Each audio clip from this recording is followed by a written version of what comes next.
Hey, Onah here, and welcome to another episode of My Friends and I. As you know, My Friends and I podcast is basically where I share what my friends and I are doing across the different spheres of our lives.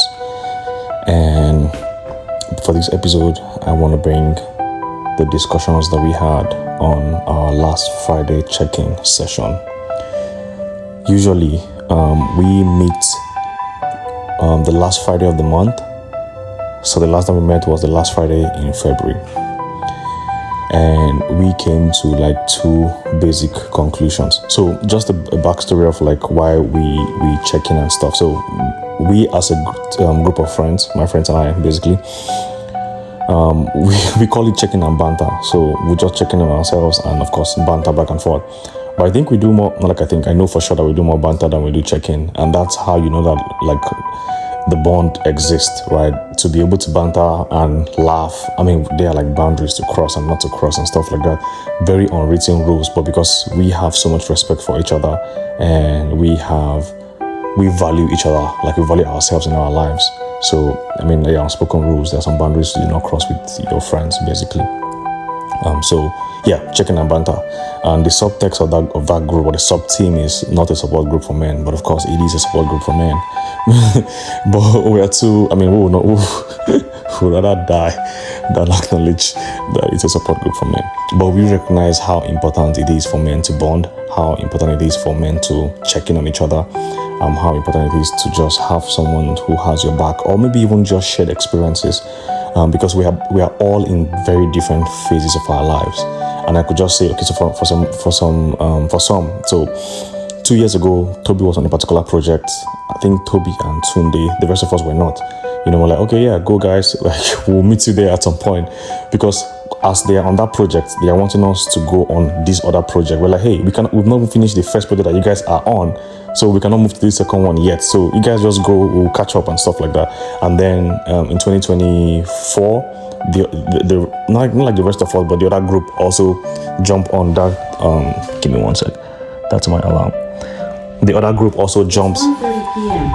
I hear you. Thank you. The weather is 34 degrees Fahrenheit. Alexa, that's okay. Thank you. Anytime. So, have a good Tuesday afternoon. Thank you. So the other group jump on this other project, and we said, okay, now we can catch up. What's the other project we're talking about again? And just that's how we are. And then some of our friends also like relocated, some moved, and so there's like shared experiences of like, hey, what's happening in this new city? How are you catching up? And there's this cycle of like, once you move to especially you move to a new country, like I don't know, you probably don't have an address yet, and you cannot open a bank account without an address, and you cannot get an address without something. So it's just a constant loop. If you're just by yourself, that will feel so frustrating. So, but just having that group to just, go back and find like, hey, what did you do when you were here like 4 years ago? It's been amazing. Anyway, back to the lessons from the last weekend. The first one is not like we have not realized it, but we kind of made it a rule, as it is with every session. With every session, we come up with one life lesson. Like when you are suffering like this, like it will just become philosophical. Like it could just become, I was going to say philosophical and maybe philosopher at the same time. Anyways, you just become philosophical or become a philosopher. So every time we meet, like we come up with one new rule that if we come in the next time, we'll probably forget about it and set up another rule. After some time, we'll set up a new rule that is not a new rule, but it's a rule that we had before, but I've forgotten it. It's so new now that we're like, oh yes, new rule. It's exciting. I can tell you that for sure. So this rule is you always have to have something in the future to look forward to, which sounds basic. I'm sure we've probably been doing this for maybe 20 years. But this sounded new to us. We're like, okay, go guys. So the trick about this is you want to have something every week or every calendar month to look forward to. That just makes waking up easier. It makes you go through the week a little bit lighter because you have this exciting thing you're looking forward to. So it could be as simple as, hey, I'm going to hike with my friends the next week Thursday, or like 2 weeks away from now, and you are all geared up. So you're looking for the shoe, the pants, the days, like anything that just excites you away from the regular work, routine. is exciting, and you really want to have that on a weekly basis. It could be like a movie date. It could be like, hey, we're going to play game on Friday, like you're and your friends. Like, it could be literally anything. And when I say games, it could range from like, PS, FIFA to, consoles on your phone, or card games or board games. I mean, I've come to like some of these board games. Let's Get Deep, Question for Friends. There's some Uno thing that someone introduced me to recently. Then Never Have I Ever. There's so many card games, so many board games. It could just be anything, but just ensure that you have something on the calendar that you're looking forward to, right? And it could be, hey, I'm going to go visit my mom, I'm going to go visit my parents, or I'm going to go visit my sister, I'm going to go visit this friend. Like, it just has to be something exciting, so that when you wake up, for us, like 9 to 5ers, if you wake up in the morning and you're just thinking of how I'm going to get into the bus again, I'm going to go get into my car, I'm going to go I'm going to go to work, it just keeps your brain, like, because our brain are wired to seek for reward or entertainment after a task, after a job well done. So you want to plan that reward in advance. That helps you move through your days or your week or your months easier, because you have that reward. It's like we do on a daily basis. Once you have the task for the day, as soon as you're done with it, you want to go on social media, you want to scroll, you want to watch TV, you want to, just have that thing on the calendar to do. It could be you going to visit friends, they come to visit you. It could just be about anything. But I'm only saying things that I'm almost limited to, so please go wild on that one. That was the first rule. The second rule, which is like the most important one, that because life has been kicking us so much, like, I'm not even kidding, life has been kicking us like crazy. So we came up with another rule. Again, like I said, when you suffer, and for those of you who do not know, that's like Nigerian pidgin to mean like when you're suffering, like you become a philosopher, you become philosophical, ideas begin to rush down your head, because now you're seeing the world in a very different perspective, and suffering is relative and subjective. What is suffering to me is not suffering to you. And I saw this meme recently from I think it was on Instagram, I can't remember exactly where, but the meme said, so Americans will say, I was suffering so much I was living in my car. For an African, that is nothing but premium luxury, because to own a car is that cannot, like, how do you own a car and you're suffering? Like, that is not even that, like, we cannot even come to terms with that. Because if like I as a Nigerian, if I live in my car, I have a car to live in, that cannot be considered suffering. But you see, suffering is relative, because in the US, homelessness is a thing. Like, if you lose a job for 4, 5, 6, like, you will be a shadow of yourself, because it runs on a different system. So you will be homeless, you will sleep on a car, 100%. But as Africans, I would almost say that we can almost never be homeless, because, like, culturally, every African has a right to land, and we have rights to, like, ancestry stuff. So if you are born into a family, like, no matter how terrible, like, no matter how poor, like, the poorest African would have a house, will have a home. And I'm not saying a home that they own themselves, but it's been in the family. So they'll have a family land somewhere, unless they move from, like, the local communities to, like, the cities where, again, it's now moving towards the Wild West. And then it's, but just stay with me here. Every African has right to land. Every African almost has a home. And I can say this on good authority, because I, as a Nigerian, like, we have a family house, both in, like, what they call a hometown. That's like where my parents live, in this case Okukuyala, and then we have, like, a different home in my village, which is different from my hometown. I'm from Iprimi, so, like, Echumofanawoda. So we have, like, houses there. There are now, like, houses from, like, say, our grandparents or, like, our cousins or whatever, that if the worst case scenario, you have a place to stay, you have a roof over your head. Like, we are not homeless. So homelessness is not a thing for us. So if someone says I was suffering and I was sleeping in my car, we already assume that you have a car, or you have a home, like, you just decided to sleep in your car, because I don't know, whatever the case is.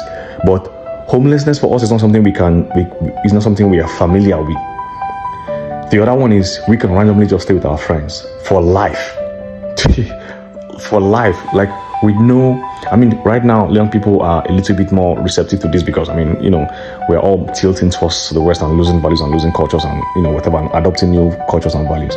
But usually, you could stay with your cousin, your brother, your sister, like, randomly, and it's welcome, it's normal. Like for me, I stayed with my sister for about 2 or 3 years. When I transitioned from one city to the other and I got a new job, it was normal.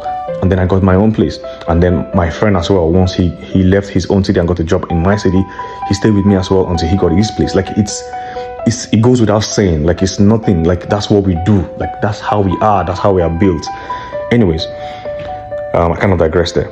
The second lesson here for us was never forget who you were. Listen, never forget who you were. Usually the saying would be, don't forget who you are. But we have realized that sometimes who you are right now may not be a reflection of who you started out to become or who you envisage to grow into. So we went to say, do not forget who you were, who you used to be, who you started out to become, before the world set boundaries on you, before there were like limitations, before the world told you what you could and what you could not do, before the world set like a ceiling roof over your head to say, hey, this is the max that you can go. Remember who you were. Now, there's also like, remember why you started out, to become who you want to become and stuff like that, which is, and Simon Sinek has a great book on your why, understanding your why, knowing your why, stuff like that. It's a powerful book by Simon Sinek. If you get a chance, you can read it. But this is, don't forget who you were, because who you are right now may not be a reflection of that person. So you want to go back in time and understand your goals, then your initial visions for your life, and understand who you are, right now, and see those two versions of you and go back to the original version to reset yourself. The reason why we came to this conclusion is a little bit straightforward there. We say as Nigerians, we say let Nigeria be great again, which means that there was a time Nigeria was great, because it's not right now. There was a time Nigeria was great, and the easiest one for me to come to terms or that we discuss is, there was a time where you could go to universities, like federal institutions, higher educational institutions for almost free. You would get like meal tickets. You had some support, because we had so much excess revenue from like oil. It was the boom. Everybody had, there was kind of abundance. Things like livelihood was cheap, minimum wage was great. You could afford you could buy a Peugeot for like 1,000 naira.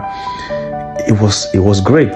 And then slowly we lost all of those, core values, economics, principles, institutions started decaying, and then we are now where we are right now. So we say, let Nigeria be great again. Also the US says, let the US be great again, which means there was a time the US was greater than it is right now, because it's a great country right now, but there was a time it was greater. So everybody wants, let's remember who we were, who we started out to be, who we used to be. Let's go back to those initial founding principles so that we can re-engineer ourselves right now for where we are. I don't know how, it's like you're traveling, you got lost, you have to go back to your last checkpoint so you can realign and move forward, right? That was so profound to me, because sometimes life has kicked us, so many of us, like all of us are now, at different times, life has kicked us so bad, so terribly, that we have just become a shadow of ourselves, if I would become that cliche. But we are not who we used to be or who we started out to become. And that's what life does. It kicks you, it knocks you down, it shapes you, it breaks you. Like my friend is like, when you move to a new country, or just in life generally, life will break you, it will repurpose you, and then you have the opportunity to reshape yourself. Because if you let yourself just begin to exist, like you just wake up and go into the routine and just go, and you are completely lost. Before long, like you'll be too old or too tired to even try to re-engineer yourself. So you always have to reevaluate yourself. Now, there's also the biblical part. If you're religious as well, to say that remember whose you are. We as Christians, we say remember whose you are. If you are the son of God, you are the child of God, you're the daughter of God, you're God's people, you're God's children, and you know that like God is the creator, the father, the Alpha and Omega, the beginning and the end. He's the King of Kings. There's a lot of he's everything. Like he bettered this world. Like, so if you remember whose you are, that also helps you, put confidence on your soul, so that when you step with a little bit more confidence, you step with a little bit more hope. There's more zit to your going and getting, basically. So that was the second lesson. Remember who you used to be, because who you are right now may not be a reflection of that person. So you always want to remember who you used to be, who you set out to become, before the world set boundaries, before there were limitations, before they told you what you could not do, before they gave you the ceiling. Go back to who you started out to become and break through those boundaries, break through those barriers mentally, and begin to see yourself in a different light. Reshape yourself, repurpose yourself, realign yourself to that original version of you. And just maybe you could find happiness. Just maybe you could find fulfillment in your purpose. And just maybe you'll be able to save yourself and then extend that saving grace to other people as well. And that's why we have the My Friends and I podcast, is what we do in our lives that we have had some success in. We bring it on here and then I share it, I'll say in my voice and in their voices, and hopefully makes the next man better than they were before they listen. And when I say man, I'm like saying, I mean that in plural, make anyone better than they used to. So men, women, everybody, whatever categories you are in. Okay, yeah, so hopefully the math session would bring in some more lessons, and I'll be here to share with you all. Thank you, Onah out, and thank you so much for being here and listening to me around for 16 minutes. Cheers.